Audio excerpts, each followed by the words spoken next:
Good afternoon, Nicholas. Are you ready for 38 Qs? I am as ready as I'll ever be. That's great. Let's get started. Question number one. What was life like before St. John's? Well, I was in Greenwood, so it was a little smaller and maybe a little quieter, but it was busy and rich and full of blessings. Where did you attend seminary? I went to the Yale Divinity School in New Haven, Connecticut. What year were you ordained? I was ordained to the diaconate in 2000, nearby at Trinity Cathedral, and to the priesthood in 2002. What have you learned from parish members at Church of Resurrection in Greenwood? I think Resurrection taught me a lot over 11 years, but certainly a lot about the importance of relationship in ministry, techniques, creativity, innovation. All of those things are possible when you have rich relationships with God and each other. I'd like to hear more about your family. Let's walk in the church and let us hear more.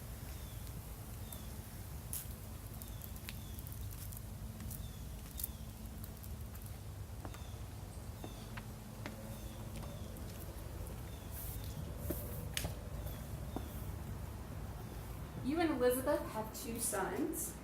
What are their names and their ages? William turned 11 in July, and Andrew is 7, but he'll be 8 in just a couple weeks. As a dad, what top advice have you given to your sons over the past year?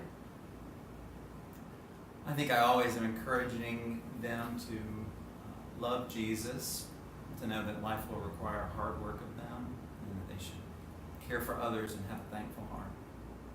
What is your favorite restaurant so far in Columbia?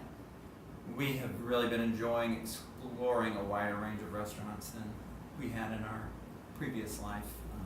My favorite thing so far has been a meal at the Hunter-Gatherer on Main Street behind the steakhouse. A pizza with peaches, country ham, and drizzled with balsamic vinegar. That sounds delicious. I think we should all just wrap up the interview and let's go eat. Is there one book that you read over and over for inspiration? I turn back to Wendell Berry a lot, particularly a novel called Jayber Crow is one I can read again and again. His novels are set, many of them in the same town with the same characters, so even different ones feel like the same one in some ways. You are an author. What is the name of your book and why did you write it? It is titled Christian Ritual and the Creation of British Slave Societies. It covers the period 1650 to 1780. I wrote it because I had to write a dissertation to get a doctoral degree in history, and that dissertation turned into the book. I also wanted to show what I thought, still think, is a fuller picture of what Christianity meant in the early South and the British Caribbean in the colonial period. Let's walk on the inside to the nave. I'd like to hear about your hobby. I understand that you enjoy playing golf. I do. I don't play well, and right now life is busy. I'm not sure I'll be playing very often, but I like to play golf. What golf course is your favorite one to play, and why? One of my dearest friends from college is a guy named Rob Collins. He's a golf course architect. He used to work for Gary Player. Now he's on his own. And he designed, supervised the construction of, and now operates a golf course outside Chattanooga, Tennessee, in South Pittsburgh called Sweetens Cove. And it is a collection of amazing, creative, classical golf course features that it's kind of mind-blowing if you're used to a more staid kind of golf course.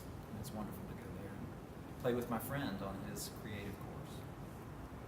What postgraduate degrees have you earned? I went to seminary, of course. That's an MDiv. And then after a couple of years of parish ministry in Greenville, I went to Vanderbilt and got a PhD in history. iPhone or Android? I was a late adopter of iPhone, put it off as long as I could. I didn't like that extra $30 a month on my bill for the data. But I've had an iPhone since maybe 2009 or so. Facebook, Twitter, or Instagram? I have accounts in all three of those platforms. Mostly I read things on Twitter, post things on Facebook more than Instagram. And I'm sort of exploring that, realizing that's what younger people than me are gravitating toward. What country would you like to visit?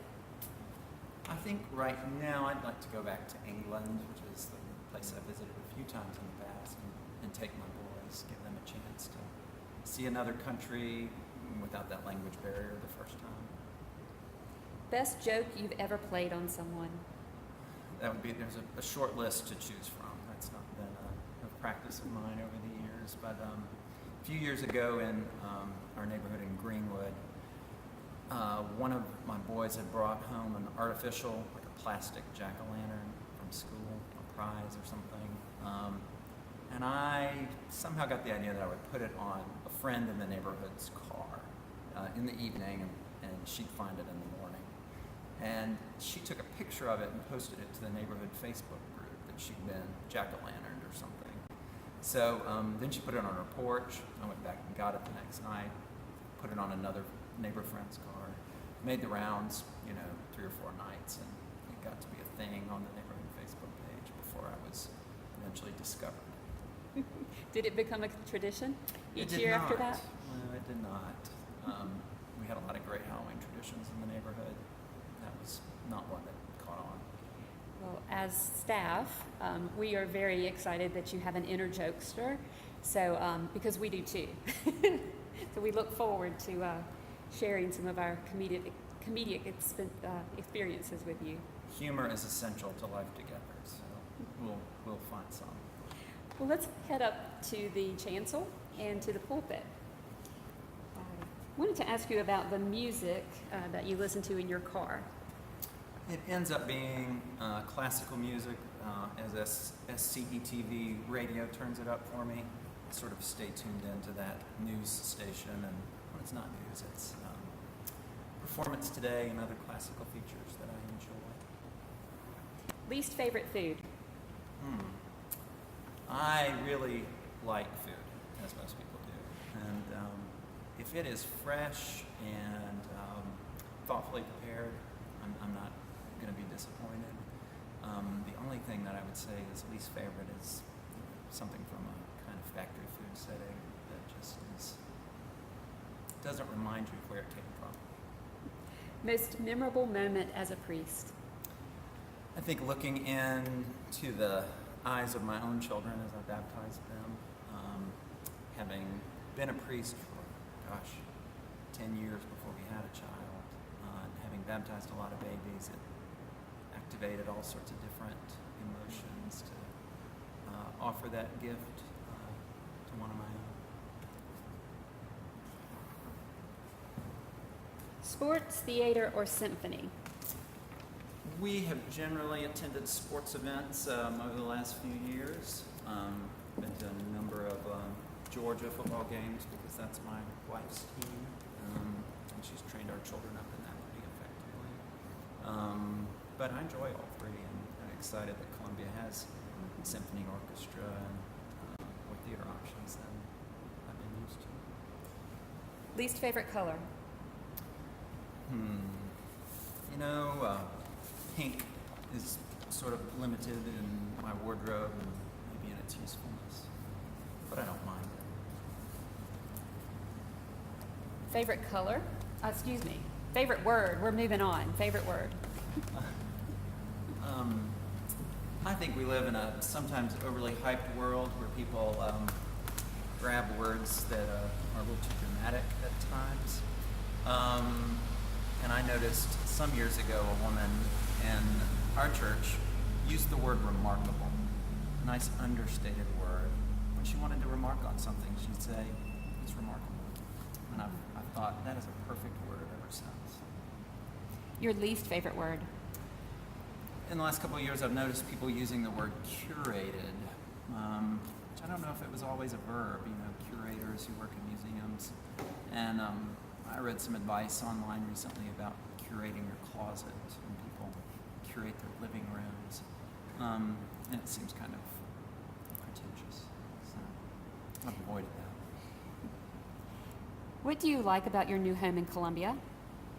It's got a big front porch, a lot of big trees. So even though it's warm, there's the possibility of having an outside life. We seem to have nice neighbors and lots of children around us. Let's walk over to the bell tower. When you were talking about the word curate, Roger Stroop and John Shear came to mind because they are the curators in our parish.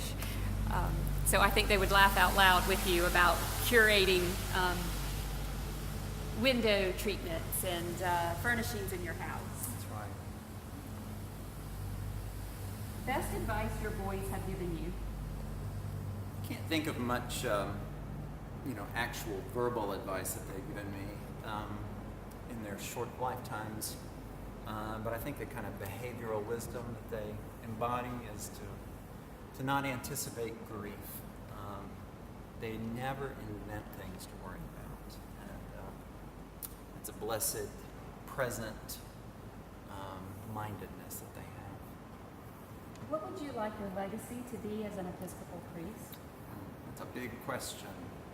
And I've got a lot of years left in the work of the church.